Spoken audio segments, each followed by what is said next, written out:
দিনভর শক্তি সঞ্চয়ের পর রোববার রাতে বাংলাদেশের উপকূলে তাণ্ডব লীলা চালায় ঘূর্ণিঝড় রেমাল।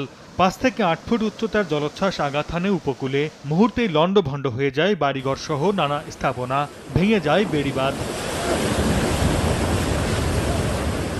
মধ্যরাতের জোয়ার রোমালের অগ্নিমূর্তিতে ঘি ঢেলে দেয়। এতে বরগুনার বিভিন্ন স্থানে বেড়িবাঁধ ভেঙে ও উপচে অন্তত 20টি গ্রাম প্লাবিত হয়েছে। এছাড়া বিভিন্ন স্থানে নদী ও সাগরের পানি বেড়ে প্লাবিত হয় গ্রামের পর গ্রাম।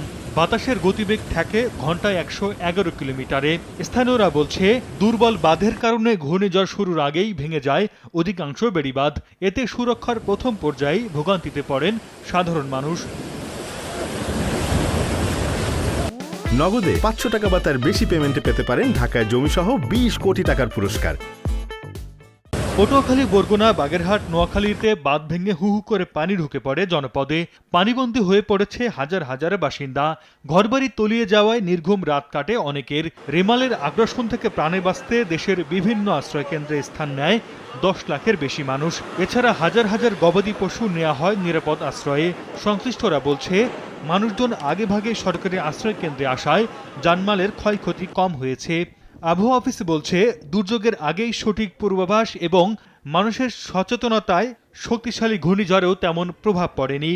আমাদের পূর্বাভাস ব্যবস্থার উন্নতি এবং দুর্যোগ ব্যবস্থাপনার যৌথ সমন্বয়ে এবং অ্যাডাপ্টেশনের ফলে এবং মানুষের সচেতনতা বৃদ্ধি করে এই যে শক্তিমাত্রার ঘূর্ণিঝড় হলেও ক্যাজুয়ালিটি অনেকটাই বহুলাংশে লোপ পেয়েছে। অনেক সময় আমরা সিঙ্গেল ডিজিট বা শূন্যের কোঠায় আমরা নামিয়ে আনতে সক্ষম হয়েছি। ঘূর্ণিঝড়ের সময় পটুয়াখালী ও সাতক্ষীরা থেকে আশ্রয়কেন্দ্রে যাওয়ার সময় 2 জনের মৃত্যু হয়েছে।